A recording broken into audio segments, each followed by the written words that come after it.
What's up everybody, Joey here of JCC4. Today, back at it again with Super Mario Galaxy Part 16. Almost said Part 15 again. That was last part.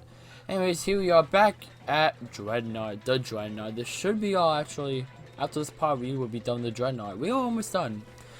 Wow, it's kind of crazy to think that we are in the last bit.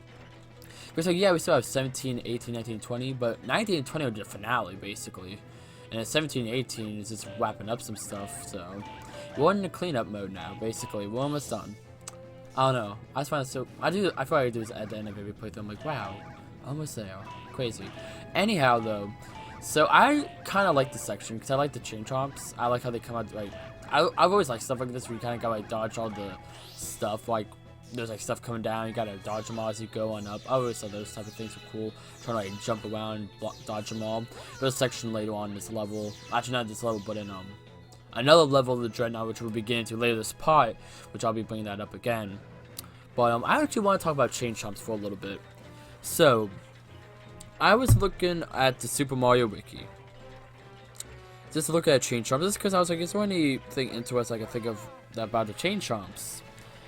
But I was looking through it, and the photo of, okay, so back around the 90s, there was a lot of like Mario, like 2D animated Mario shows, and for some, they made one based off of Mario, the first two Mario games, and then they made another one based off of the what is it, Mario World, and they made another one based on Mario 3, the Adventures of Super Mario 3. And that one, of course, Super Mario 3 is where the chain chomps just first appeared. Now, they look so weird though in the show. There should be an image on screen now, y'all can see it. It's just, I don't know what it is. It's just like the way their faces. I don't know. So you got the block and the chain, which you know is pretty mandatory. But then there's the head. The head just looks so weird to me. I don't know. I was just flipping through because I used to watch. I never watched it like when it came out, but I have a whole lot of DVDs. I have a lot of the Mario and Sonic DVDs, like the cartoons. I have some Pokemon ones too. But I was just watching through, and I'm just like, while I was reading through this article, I'm like, dang, they looked weird, like very weird. I don't know, just something. I don't know, it's fair to bring up. I was just assuming how many times chain chomps are used a lot, and like just various Mario games. Like you had the Mario Party games, you have like the Chomp Whistle mini games and all that. Mario Party 9, he was a boss. Yeah, I'm just flipping through the wiki now at this point. Anyway, I just wanted to bring it up because I think they look so weird in that show, and they weren't in World, they weren't in the third show, but those were more focused on the enemies from Super Mario World, which I did like about the cartoon.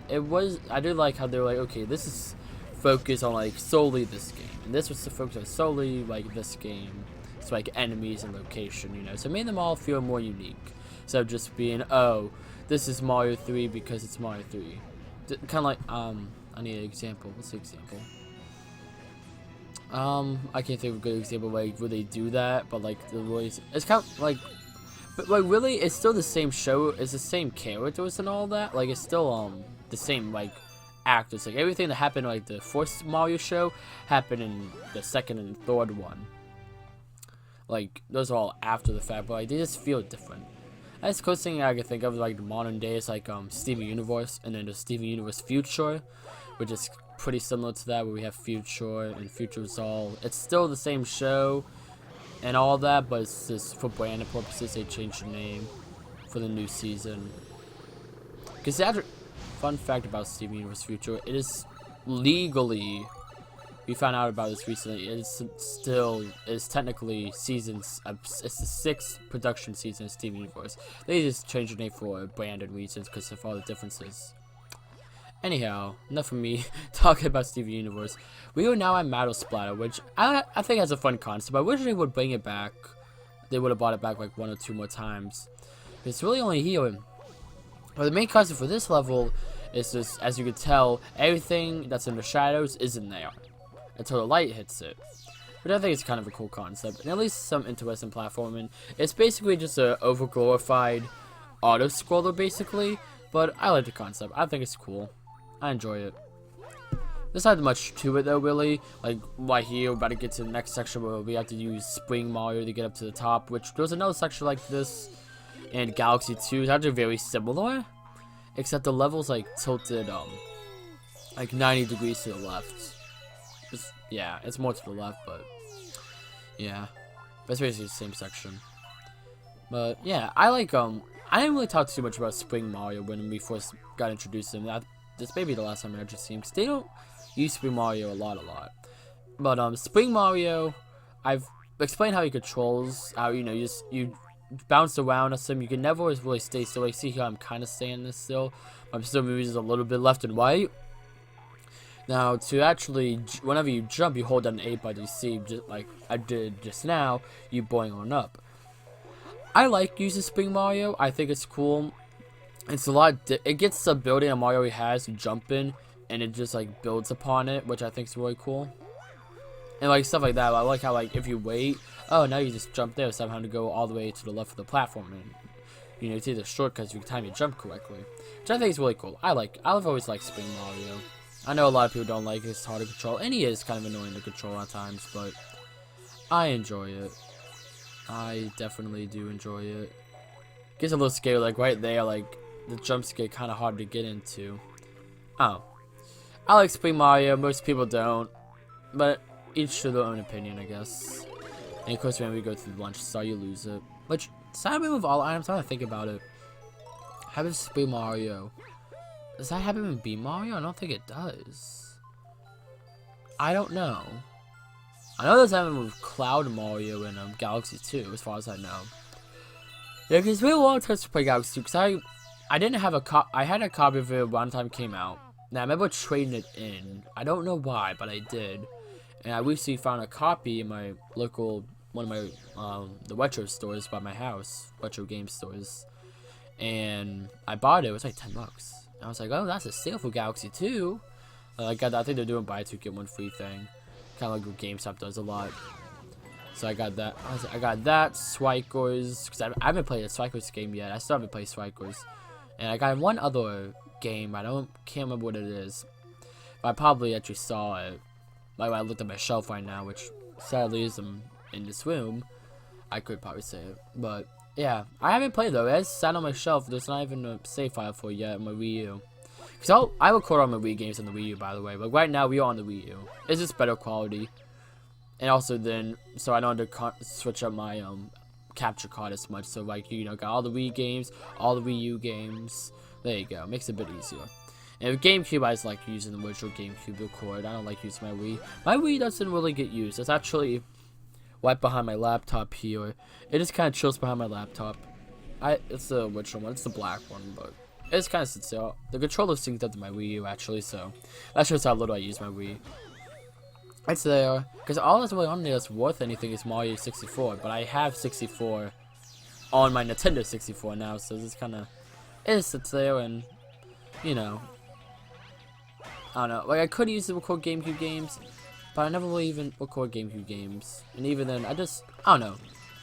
I don't see there's not as much of a difference between the GameCube and the Wii and the Wii and the Wii U. Mainly just because of HDMI. There's not much of a difference power-wise between Wii and Wii U, except for just the HDMI. If it was for the HDMI, I probably would just stick to the Wii, because I don't use Wii U as much as I use Wii GameCube.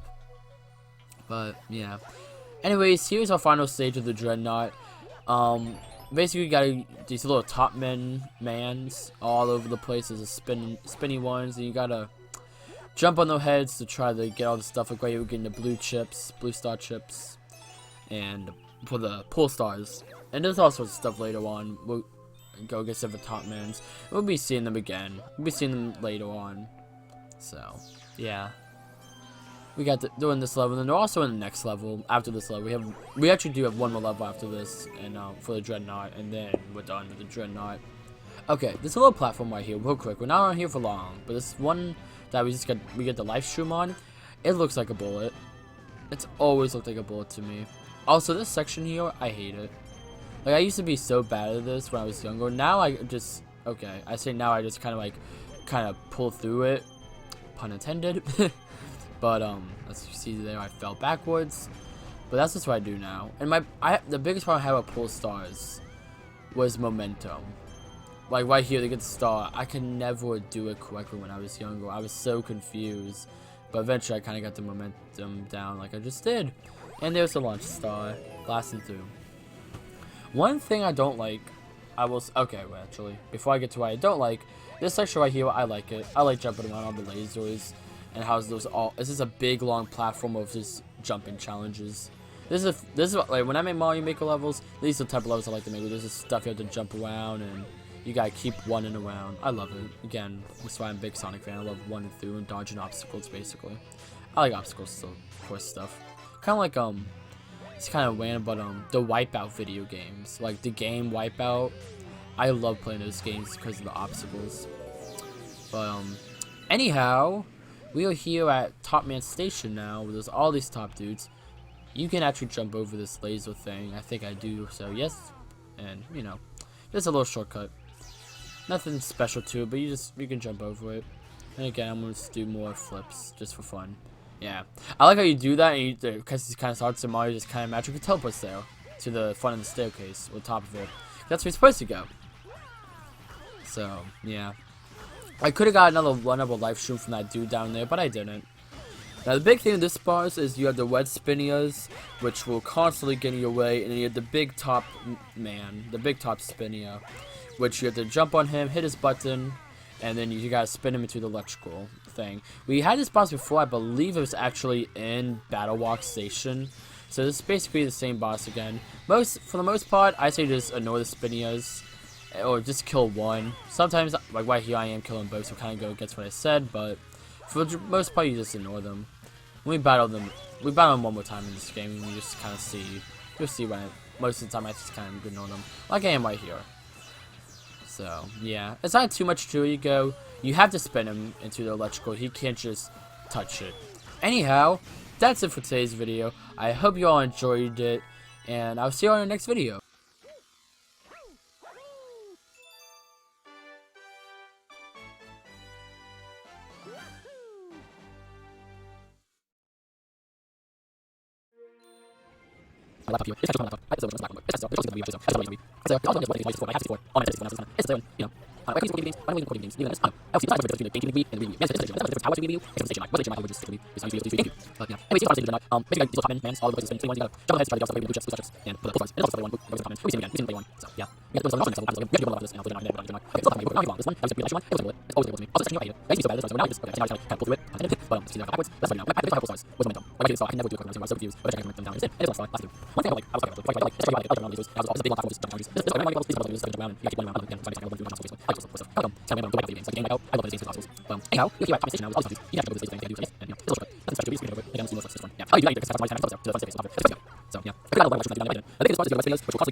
Bye.